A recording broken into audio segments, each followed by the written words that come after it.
Por que prospera o caminho dos ímpios? Jeremias, capítulo 12.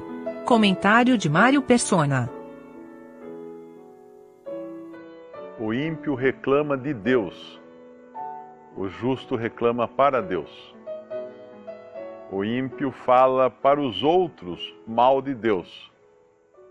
O justo fala a Deus, pergunta, questiona, indaga, como o irmão falou, entra num pleito com Deus, mas não faz isso para os ímpios, falando de Deus na terceira pessoa. Ele fala para Deus direto, traz suas queixas. Isso nós fazemos, né, nas nossas orações, quando nós apresentamos as nossas queixas, as nossas dificuldades, não entendemos alguma coisa, pedimos que nos esclareça. Já o ímpio não, ele fala para todo mundo, menos para Deus. Ele não vai se aproximar de Deus porque ele não considera que Deus esteja agindo corretamente para com ele. Mas aqui a pergunta de Jeremias é a pergunta universal, essa pergunta é famosa, né? Por que prospera o caminho dos ímpios? E vivem em paz todos os que cometem o mal aleivosamente. Na realidade, tem várias maneiras de interpretar isso aqui, né? Ou de entender por que prospera o caminho do ímpio, mas acho que uma forma de descansar nisso é que Deus dá a eles, ou permite que eles tenham, a sua porção aqui na terra, aqui nessa vida. Porque será a única porção que eles terão. Não terão outra, não terão mais nada. Isso, mais ou menos, aparece lá quando, na história do rico e Lázaro, em Lucas, capítulo 16, versículo 23. E no Hades ergueu os olhos, estando em tormentos, e viu ao longe Abraão e Lázaro no seu seio. E clamando disse: Pai Abraão, tem misericórdia de mim, e manda Lázaro que molhe na água a ponta do seu dedo e me refresque a língua, porque estou atormentado nessa chama. Disse, porém, Abraão: Filho, lembra-te de que recebeste os teus bens em tua vida, e Lázaro somente males, e agora esse é consolado, e tu atormentado. Cada um tem a sua oportunidade aqui nesta vida de conhecer a Deus, de conhecer a salvação, de crer e se condenar a si mesmo e assim justificar a Deus. Mas por que o ímpio prospera? Porque certamente ele não vai justificar a Deus e essa vai ser a única coisa. Às vezes a gente vê discussões nas redes sociais, né, pessoas brigando sobre governo, sobre partido político, corrupção, isso e aquilo, e às vezes vão para a rua, vão para a briga, vão lutar por isso, lutar por seus ideais, por suas ideias e tudo, e a gente pode perguntar, mas por que isso não faz sentido para um cristão? Porque para o cristão, a sua porção é eterna, não é aqui. Já o ímpio, aqui é tudo que ele tem que brigar mesmo, ele tem que buscar seus direitos, ele tem que conseguir um melhor governo, melhor condição, melhor trabalho e melhor tudo, porque ele tem que brigar, porque vai ser a única oportunidade que ele tem de viver com alguma paz e com alguma benesse aqui nesta vida, porque depois não vai ter mais nada. E é muito consolador para um crente pensar assim. Por que prospera o ímpio? Porque essa é a única prosperidade que ele vai ter. Só isso. E a perspectiva do cristão é eterna. Não é aqui só. Aqui é um breve período, mas a sua perspectiva é eterna. E o incrédulo não. A perspectiva dele está limitada aos poucos anos de sua vida aqui na Terra.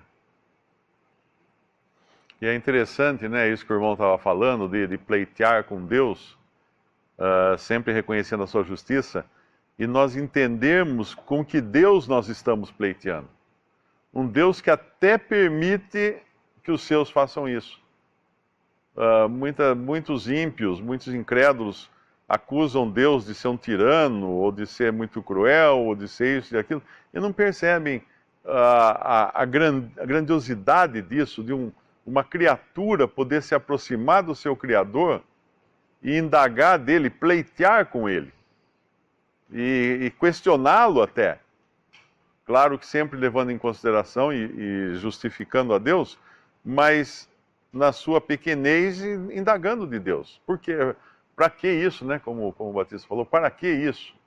Qual a finalidade disso na minha vida que está acontecendo e assim? Esse caráter misericordioso e gracioso de Deus ainda aparece nesse capítulo, no versículo 13. Semearam trigo e cegaram espinhos. Cansaram-se, mas de nada se aproveitaram. Estais envergonhados das vossas colheitas por causa do ardor da ira do Senhor. Quer dizer, estava tendo aqui ira, estava tendo juízo contra o povo de Deus pela sua insensatez, pelos seus maus caminhos. Assim diz o Senhor acerca de todos os meus maus vizinhos que tocam a minha herança, que fiz herdar ao meu povo Israel. Eis que os arrancarei da sua terra, e a casa de Judá arrancarei do meio deles. E será que depois de os haver arrancado, tornarei e me compadecerei deles, e os farei tornar cada um a sua herança, e cada um a sua terra.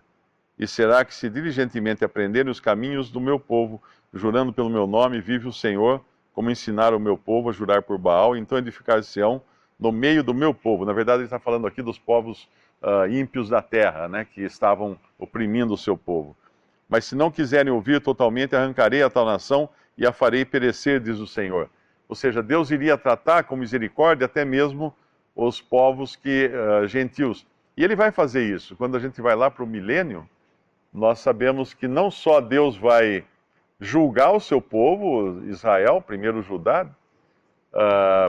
mas julgar no sentido de discipliná-los, e depois vai também abençoar os gentios.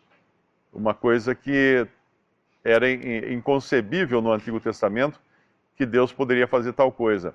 E mesmo aqui, quando Jeremias profetiza essas coisas, devia doer nos ouvidos dos judeus isso, porque eles eram extremamente zelosos da sua posição, e quando mais à frente, Jeremias vai dizer que quando eles estivessem em Babilônia, vai mandar uma carta para que eles buscassem o bem de Babilônia. Isso era como se ele fosse um traidor da pátria. Como buscar o bem de Babilônia, se Babilônia é o nosso inimigo, maior inimigo? Mas Deus sabia o que estava fazendo. Ao mesmo tempo que ele julgava o seu povo, ele acumulava também ira para depois julgar os ímpios que tratassem a menina dos seus olhos da maneira que não deveriam tratar. A passagem que eu citei é Jeremias 29, a carta que Jeremias manda aos cativos de Babilônia, e ele fala justamente o contrário que os falsos profetas estavam dizendo para o povo.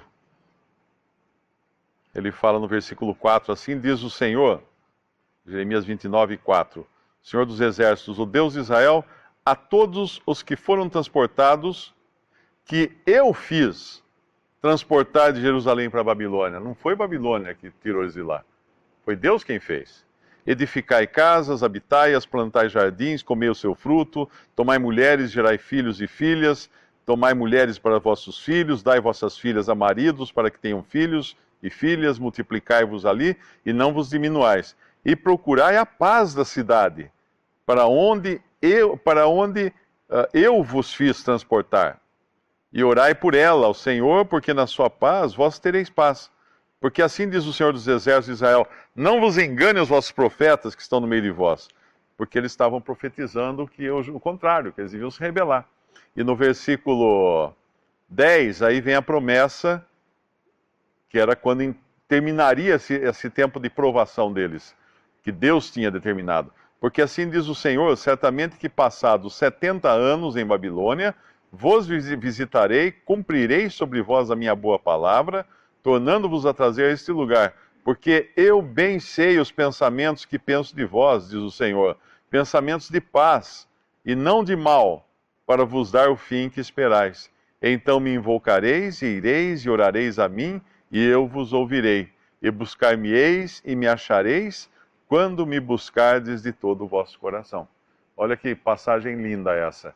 Deus deixando muito claro que eles iam passar 70 anos naquela tribulação, mas não seriam abandonados, e Deus voltaria para resgatá-los. E ele fala aqui algo parecido com o que José falou aos seus irmãos, né? Eles tinham procurado o mal dele, mas Deus tinha transformado aquele mal em bem. E aqui o Senhor fala para eles também: cumprirei pensamentos de paz e não de mal, para vos dar o fim que esperais.